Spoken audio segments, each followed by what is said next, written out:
ले जाओ। दादा यहाँ कहती जा बैठ जा। दादा तू यहाँ कहती बैठ जा।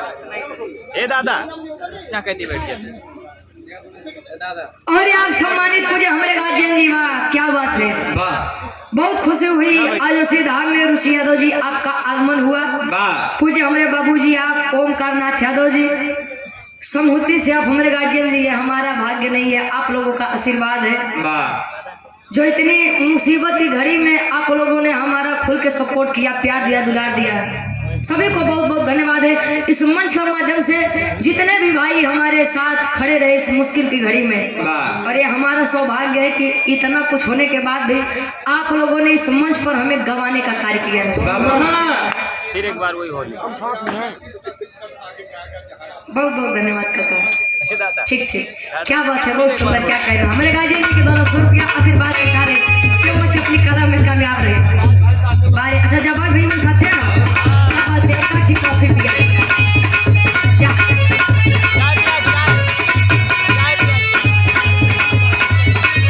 सत्यम भैया ये तोरे बनेगा।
हमारे जैसा दानी नहीं देखो बहुत बड़का बड़का दानी बा। अरे यार हम जिंदगी अपन ले सही मजाक लेते का बड़का बड़का जिंदगी दे वाले बा। अब गुरुजी एक लाइन मिजाजी के हो जाओ करे बात हम एक छोटा सा लोग गीत सुनाई जाए।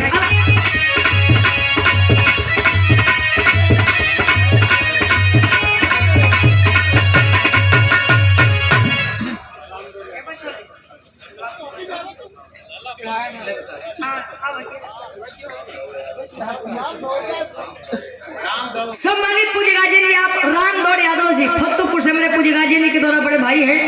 100 रुपए का सम्मान चरणों में कोट कोट हमारे आशीर्वाद के चारी क्रम से अपनी कला में कामयाब रहे। बारे हमारे जाबाज भैया, हाँ जाबाज भैया मेरे साथ थे, कुछ उपारे चाहिए मत उपारे, हम मंच ऊपर अरे क्या लगेगा, बहुत सुंदर सभी कहता है जैसे सम्मान है मंच के माध्यम से।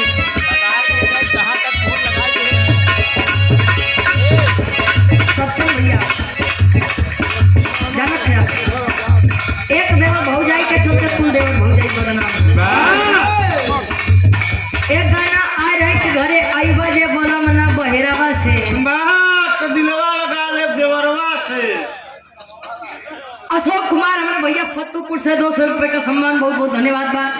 अच्छा यो ठीक है, तब तो दुल्हा बेचारे बहरे कमा जाते नहीं है। अच्छा साला जिंदगी ऐसी है गुरुजी कि क्या कहाँ विश्वासघात कर दे कुछ यता पता है नहीं बा। बाहर छिपे रावण को सब खोज लेते हैं, घर में छिपे विभीषण को आप लोग खोज लीजिए, विनाश होना ही बंद हो जाएगा। कहे घर का भेदी लंका ढाए। पूज्य हमारे गार्जियन जी आप शिव प्रकाश, अच्छा शिव कुमार यादव जी हमारे पूज्य गार्जियन जी फतेहपुर से पुनः यह 500 रुपए का सम्मान चरणों में कोट कोट मन आशीर्वाद के चारी के हम अपनी कला में कामयाब रहे। एक गाना आया है कि पतिया नतिया पटना बा देवरा डोरी चटना बा, कहे देवर जब खूब सूरत बा तब बता के कौन जरूरत बा। रामायण महाभारत में बहुत लोग हैं जो कमियां निकालते हैं, रामायण बड़ा ठीक होते थे ऐसा थोड़ी हो जाते है। राम जी के गोदी में लेटर रहे लक्ष्मण जी, तो उनके संजीवनी बूटी के का जरूरत रहे। रामायण भी हमें बहुत अच्छी अच्छी सीख देता है। कौन सीख जानत है? कि हमेशा दुआ पर ही भरोसा मत करिए, दवा पर भी भरोसा कर लीजिए। नहीं लड़का के जरूरत बा दवा के, तू दुआ पीछे भागत है और जले हॉस्पिटल में पहुंच तले डॉक्टर साहब कहेंगे आपने आने में थोड़ी देरी कर। चल बा रामायण। अरे जिया बड़का बाबू क्या बात है, आज बड़ा इंग्लिश बोला था भाई। मंदेश है तो हमारे बड़का भैया छतरौला की 5 जमी से 100 रुपया बहुत बहुत धन्यवाद बा। आशीर्वाद के छारी के बच्चे अपनी कला में कामयाब रहे। वो एक रामायण था जहाँ पर लक्ष्मण जी ने कभी अपनी सीता माँ को देखा ही नहीं था। भाभी का मतलब माँ के समान दिया था कि भौजाई हमारे माँ ये नाथ पे जवान जवान भाई साहब गाना चलत बा। एक देवर भौजाई के चलते कुल देवर भौजाई बनना है। तो कैसे बनना है जानत है यार? वो भौजैया अपने सैया जी से बताओ अपने देवर के रान सान का बतावे।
और आप धर्म के हमारे बड़े भाई सोनू यादव जी कंदरा मवैया लच्छागिरी हंडिया प्रयागराज से, क्योंकि हमारे धर्म के बड़े भाई हैं, बड़ा प्यार मिलता है। मुंबई से आप कार्यक्रम को लाइव देख रहे हैं और ऑनलाइन पुरस्कार आया है 500 रुपए का, और 500 रुपया हमारे डब्लू गुरु जी खाते। क्या कहना, वाह बहुत धन्यवाद। आ जाइए, आइए छोटे सरकार।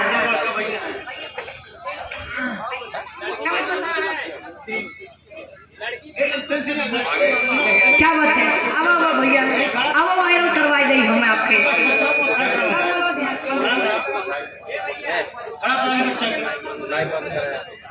अच्छा, लड़की के मामा सबसे छोटे, वाह भाई कद बड़ा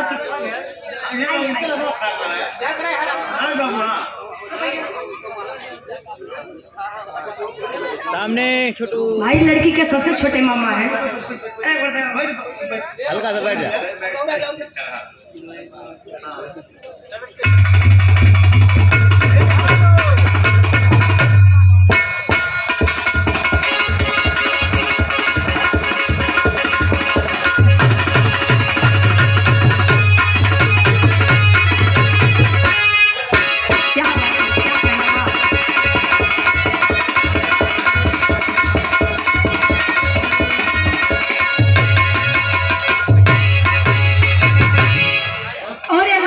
सबसे छोटे मामा है। वाह वाह भाई, तो और पद बड़ा लंबा बा। माँ माँ पदवी लंबा। छोटा सा मुन्ना हमारा छोटा सा भाई देव बाबू, ये 200 रुपए का सम्मान। अच्छा, लड़की के मामा है तो हमारा मामा। अच्छा ठीक बा, मामा गोड़ लगी थे। आशीर्वाद के छारी के बच्चे अपनी कला में कामयाब रहे।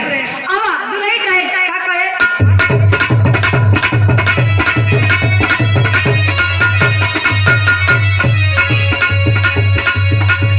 दुनिया बतावे गोल गोल देवारा।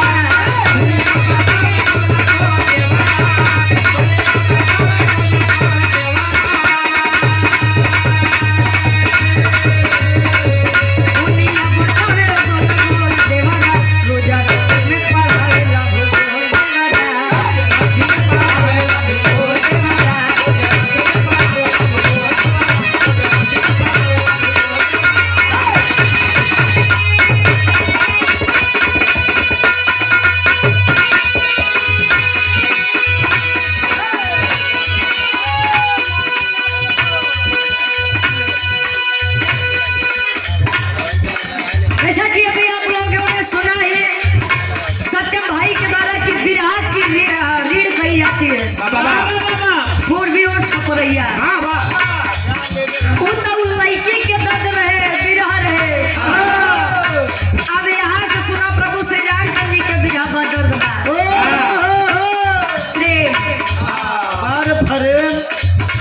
प्रेम अरे भैया प्रेम नहीं जनता का तू जनबो मत करे, बड़ा नुकसानदायक चीज बा। कल नीला ड्रम में पहुंच जब कुछ है तब पता नहीं बा। हाँ तू बड़ा खुश नसीब है, तो चाची वफादार मिली है। कुछ पीछे पड़ गया निभाने वाले निभा ले जाते हैं और छोड़ने वाले एक ही गति पर छोड़ जाते हैं। कहीं हमारे काका दादा हरे बैठा या उम्र में आपकी भी पत्नियां हैं और इस उम्र में आने के लिए ना जाने कितनी गलतियों को आप लोगों ने एक दूसरे की गलतियों को माफ किया होगा। प्रभु श्री रामचंद्र जी अपने भक्त हनुमान अनन्य भक्त हनुमान को अंगूठी थमावत है, मुनरी थमावत है, आया अपन दर्द बतावत है। सूबेदार यादव पूजा हमारे गाजी की फतपुर से 200 रुपये धन्यवाद आशीर्वाद के सारे उहे मुनरी बड़का बाबू मुनरी जहाँ जहाँ बिना छोड़ कहूँ बने सुनाई नहीं कुछ बने के हम नाम जनक जी के मुनरी रखे आए। वो लोग जहाँ जहाँ जाते हैं बिना छोड़ बनते नहीं। हाँ अब हनुमान जी को समझाओ तेरे प्रभु श्री रामचंद्र जी के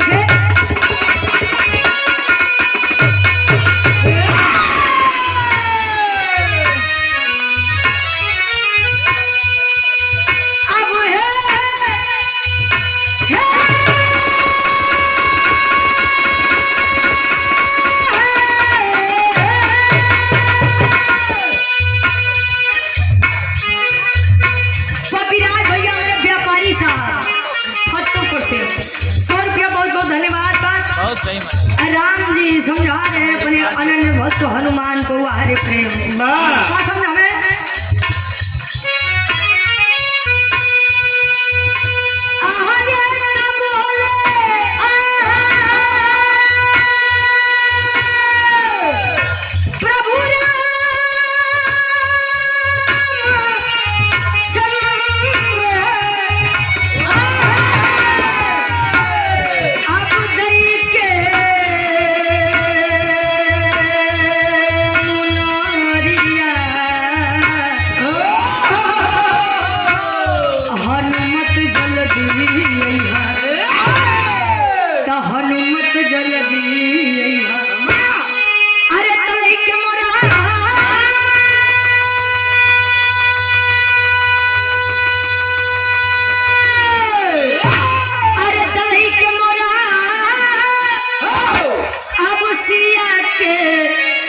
खबरिया हनुमत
माई के बखान माई के वंदना धुन तज भी होइगा। हाय हाय